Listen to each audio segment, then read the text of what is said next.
anything that you think would be helpful for us to hear, just kind of the experience of kids worried about COVID, not worried about it, worried about having to go online, or, you know, just kind of how school feels with knowing that there are still people who are, you know, sick here and there, or that, you know, just as a world, we're still dealing with this. How does that feel as a kid?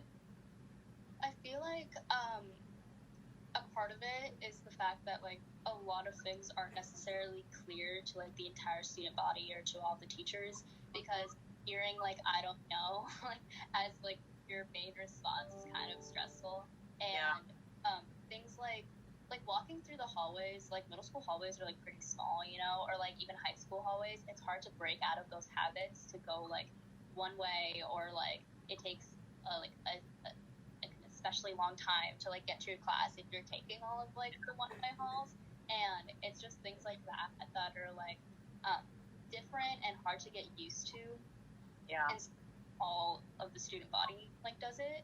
And even, like open lunch, like, how for juniors and seniors, like, it's easier because you can just leave. But for, like, the kids that, don't have cars or anything, they stand outside during open lunch, and they're just, like, outside for the entire time. So it's, like, it's worrisome because when it gets cold out, like, I don't know, like, what you guys there. And I just feel like the guidelines aren't necessarily clear. Like, a friend of mine, she was just quarantined because of close contact, but her siblings also go to, like, the middle schools and, like, the Sioux Falls elementary schools, but, like, they aren't quarantined. And so it's all, I feel like the rules and regulations are just, like, confusing at this point. The quarantine is something people are just starting to deal with a little bit more, and that's when, if someone is sick, they kind of review it to see who a close contact is.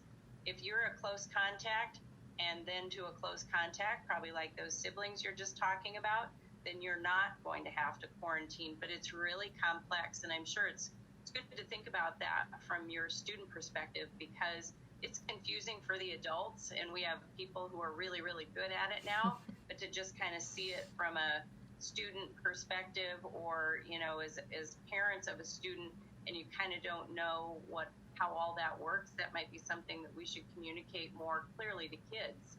So that's a really good point, Raheel. And I was going to actually piggyback off that, because I have the same thing, and I think a lot of kids are starting to worry about that kind of thing if one actually tests positive for COVID, because I know somebody who did a couple days ago, and then somebody who was in close contact was quarantined again. And I just had a few questions. I'm like, so this person got quarantined because he was close contact, but I know another person that hangs out with that person every day, or is in the same class or group, whatever, and they didn't get quarantined. They're not referred as to close contact. And when I ask teachers about, you know, that kind of thing, they don't really know at all. Not at all, but they're kind of confused about it as well. So, yeah, just like the uneasiness of it is a little worrisome. Yeah, that's good for us to hear, because that's something that we can make sure that kind of in a student-friendly way we might provide some better information. You know, we have this big plan that we have on our website, and, you know, I'm pretty sure most kids haven't read the plan. Just saying, you know, not that you wouldn't be interested in that, but probably not your first priority.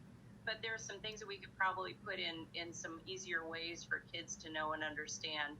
Because I think, you know, just as cold and flu season comes around, you've all had, you know, an illness probably here or there where you've been out of school for a few days. This looks and feels different because kids are out a little longer, and then you're not sure, well, were they sick or were they quarantined? And some of those things, you know, we don't get to tell because of privacy things, but I'm sure that raises some question marks for all of you. So we'll think about that with the people at your schools and see if we can help. Avery? I kind of had, like, a similar situation where I knew someone who, like, got COVID, and then one of their friends was, like, still coming to school. And I know it's kind of worrisome for a lot of people, because a lot of us don't want to get quarantined, like, from a close contact, or, like, get it. We're really careful, but then some people aren't. especially with like homecoming around the corner. We don't want to be gone for 2 weeks.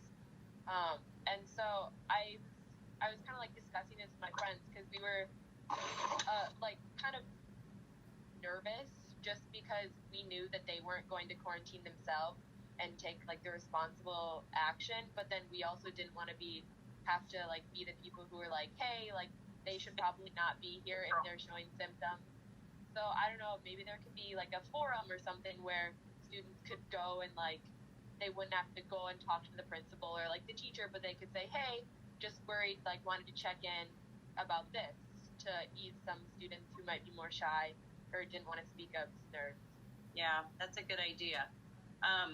That's something that, you know, we've been talking a lot about as adults because the quarantine piece is one of the hardest things because none of us want kids out of school, particularly when they're healthy, but yet that's been one strategy that's been recommended. And so we're looking at what does the guidance say?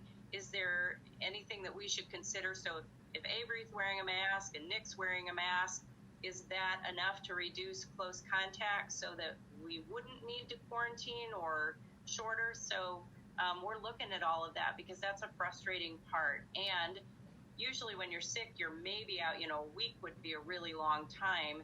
So this 14-day period feels like a super long time. And to keep kids learning, we don't like that part. But yet, most kids are still able to come to school right now. And so that's important too. What other thoughts do you have to share with us about just kind of existing in the midst of all of this?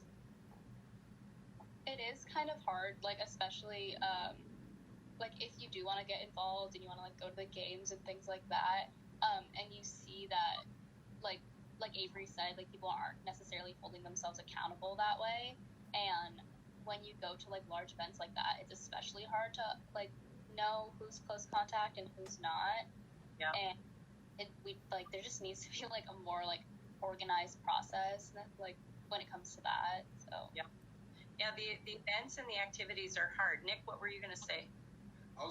So we had our homecoming game on Friday, and there were a ton of people there who were supposed to be quarantined or who had even siblings who had tested positive. And they were just at the game. And there were a ton of people there also without masks. I know that's not something that we're probably going to end up mandating, but it should be something that we should be taking a closer look at. Because I ended up yelling at probably 30 people to put their masks on. Good for you. Getting in a fight. Yeah. Well, we don't want you to get in a fight, but you know that peer thing is probably going to become more powerful than even adults. We could say require in our community and in our world. There are people who will fight more if we say required and just prove a point and not wear them. So we feel like we had really good response where most people were wearing the masks. But when I go on a diet, I'm really good for the first few days, and then 3 weeks later I may not be as great as I was those first few days. That's kind of human nature. So we're trying to think about how do we get people to do this over a really long period of time, and that's hard. So if you have ideas about that, let your principals know or let us know, because that's going to be something we're going to probably continue to deal with, even if we said required. Because what I don't want to do is suspend, a student because they don't have a mask on and then keep them out for more time out of the classroom. That's kind of our adult problem with that. And you know how it is at a football game or a big activity for your leaders to see in that big sea of kids, who's supposed to be there and who's not. That's a hard thing for us to deal with too, but people don't want to have the risk of being sent home for 2 weeks either, or of getting the virus. So that's good insight for us, Nick. I appreciate that. Anything else? I think that one thing.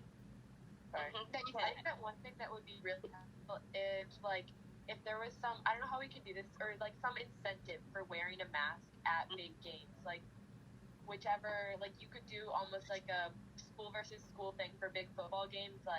If Roosevelt has more people wearing a mask, then they I don't know, for us, for volleyball games, if we get a certain amount of blocks, we get like donuts for something at Vagaboy. If we could partner with some local business to like say like, hey, here's some like $1 off coupon that we could give out to whichever school is wearing more masks. To like, one, you're promoting people being at events, and then two, you're also promoting mask wearing, which I think it would go well at like my school anyways, because it would really make the people who are like, maybe I should wear them, maybe I shouldn't, then see, you know what, I'm going to do it because I want to win this.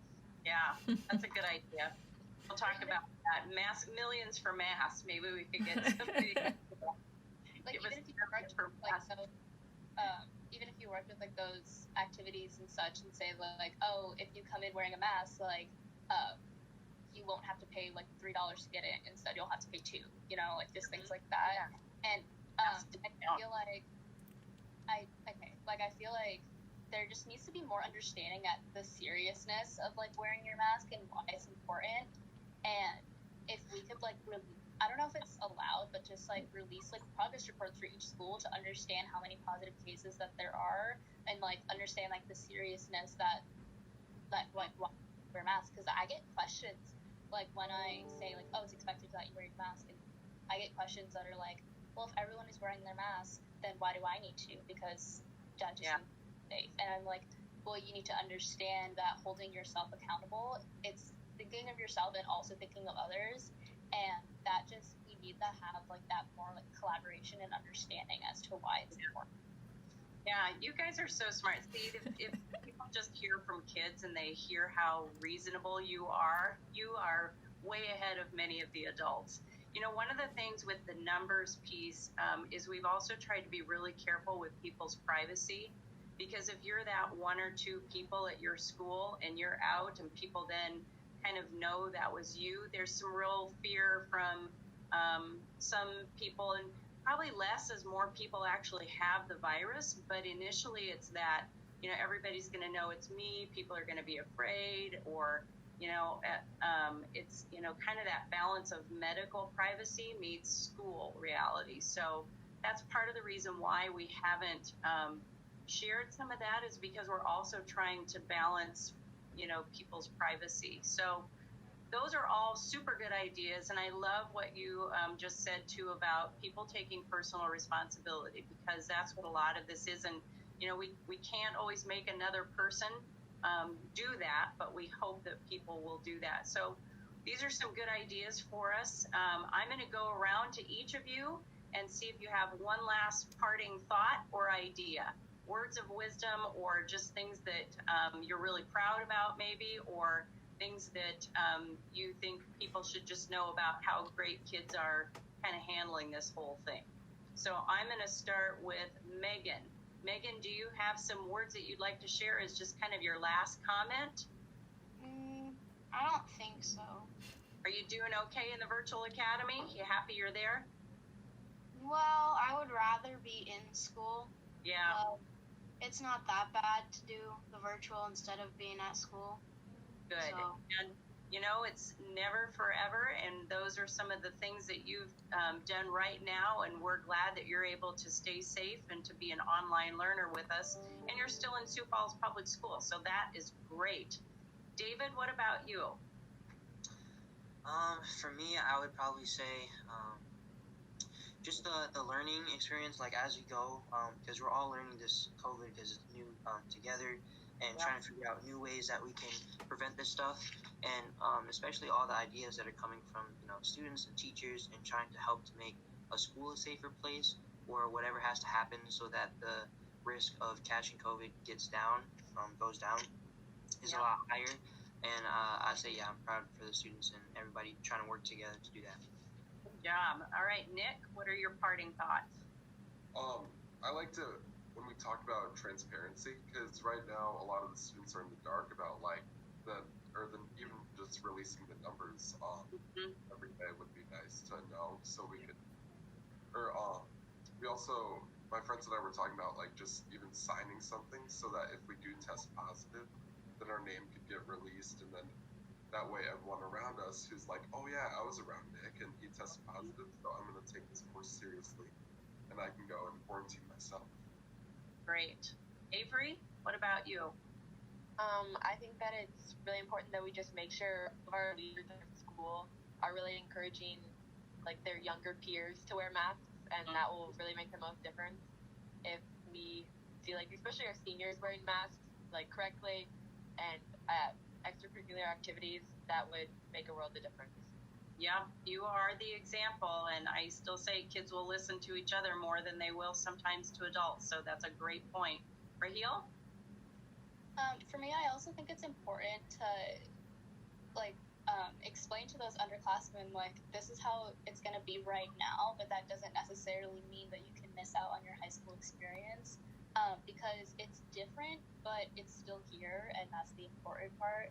And even like for you, like I think it's great that like you took the initiative to like ask us, because students aren't necessarily like getting a say in like what's happening right now. And I feel like it's important that, like, yeah, we're here too. Like, we want to be able to feel safe as well. So, yeah, good job, Mabel.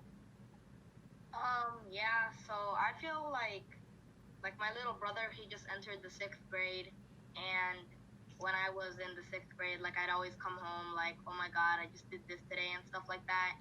And he feels like he's not having that big of an experience because of COVID, like having to wear masks and stuff like that.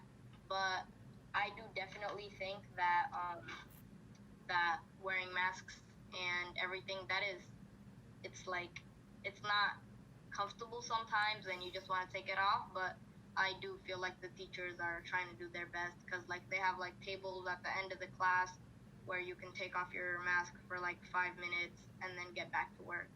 So yeah. Good. Well, you are all delightful, and this is why we wanted to have this conversation, and this hopefully will spur some new ideas and new things for us to think about.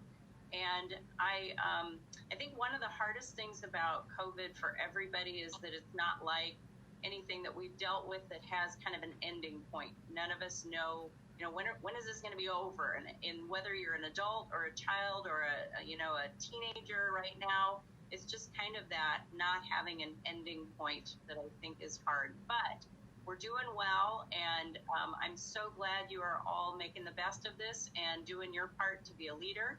And sounds like you've had a really positive attitude, and so that goes a long way. So proud of you, and thanks for doing this, and I look forward to seeing you at your schools.